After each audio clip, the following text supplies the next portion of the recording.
as we've already seen, the end of fighting in World War I, or I guess we have the end of fighting in World War I at the end of 1918. And so in 1919, it's time to talk about the terms for peace. And this happens at the Paris Peace Conference.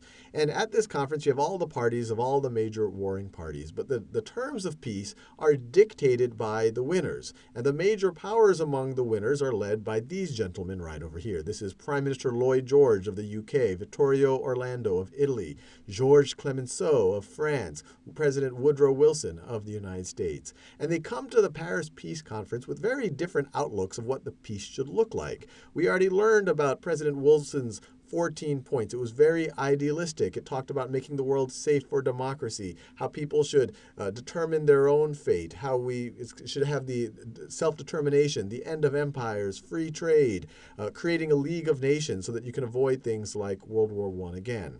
The European side was not quite as idealistic, especially the French. As you can imagine, the U.S. lost a lot of soldiers in World War I, but the French lost a significant fraction of their adult males in World War I. The ugly Western Front was fought in their country, so they were much more eager to make Germany pay for what it's done.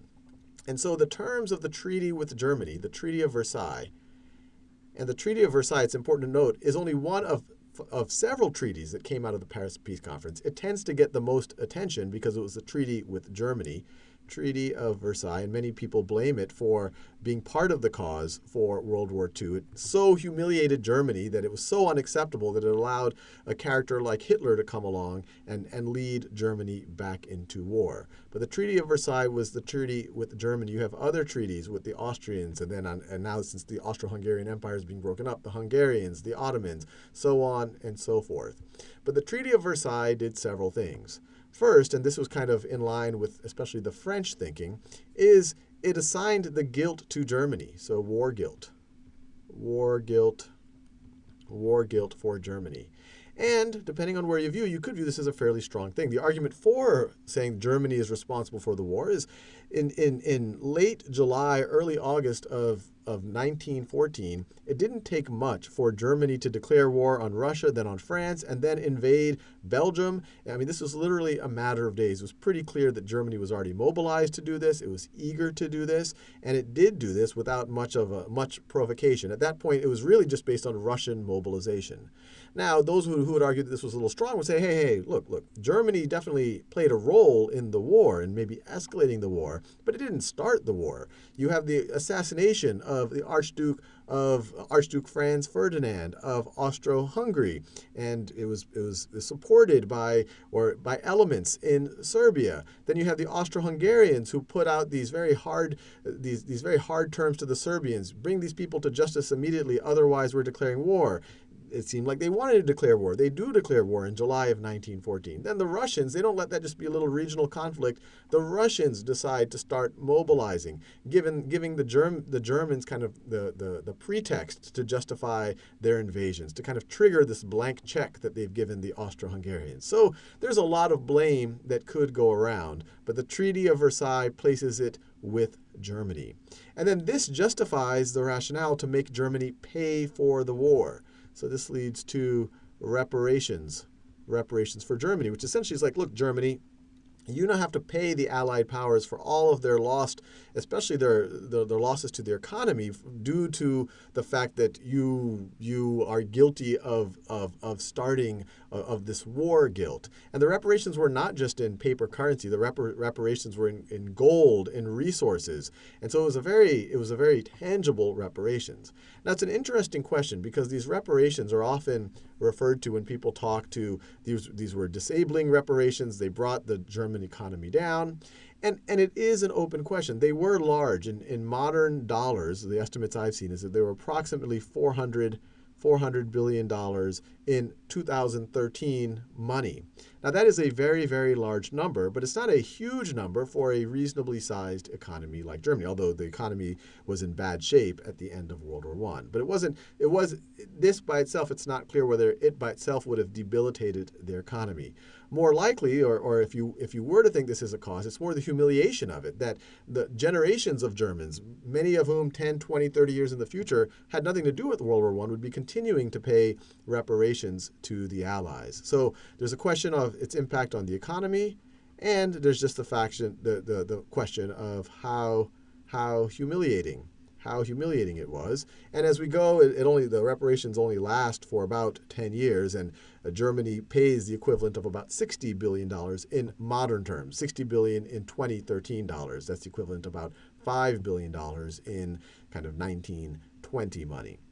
But on top of the reparations, the Allies were not interested in fighting another war with Germany, although ironically, by having very harsh terms of the treaty, they might have triggered the next war in World War II, the rise of Hitler.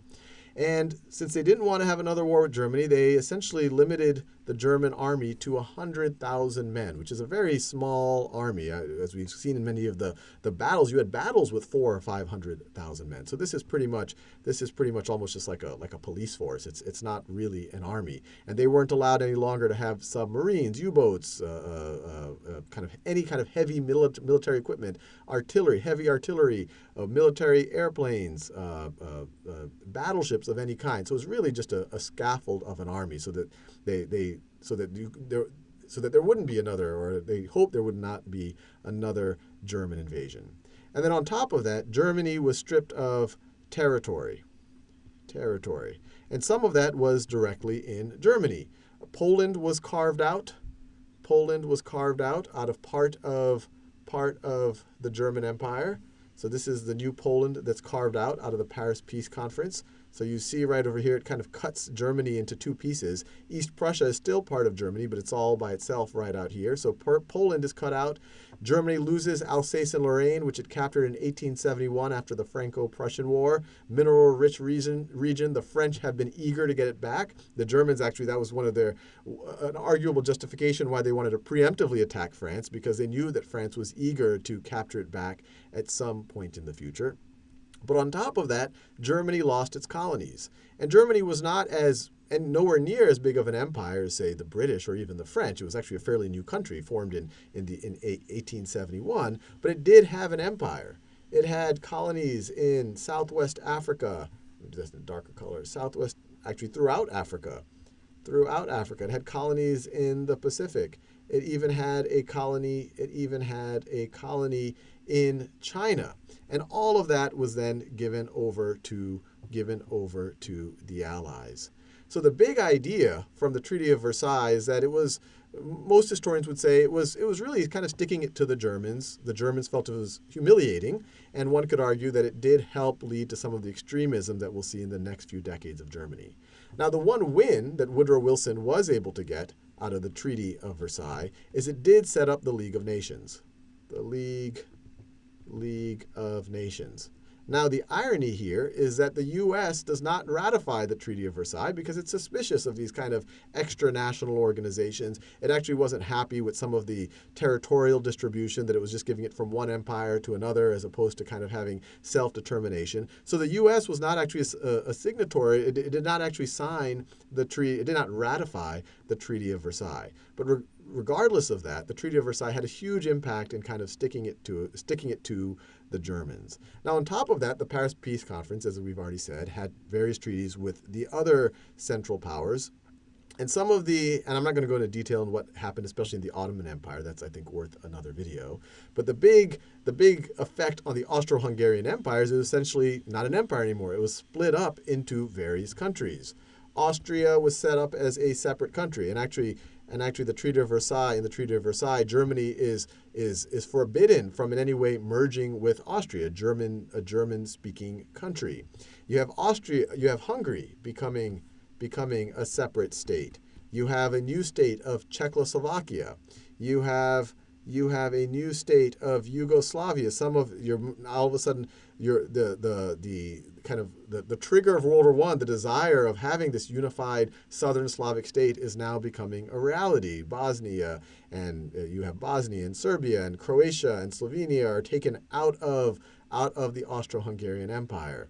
So you have a major redrawing of the map of Europe. Some of these new nations here in Eastern Europe are out of the old Russian Empire. They were able to declare their independence. Some of it short-lived before kind of becoming satellite states or becoming part of the USSR, but they had their short-lived independence after the fall of the Russian Empire. So the map of Europe is dramatically changed due to the Paris Peace Conference, the Treaty of Versailles, the fall of the Russian Empire, and the other treaties that were outcomes of World War I.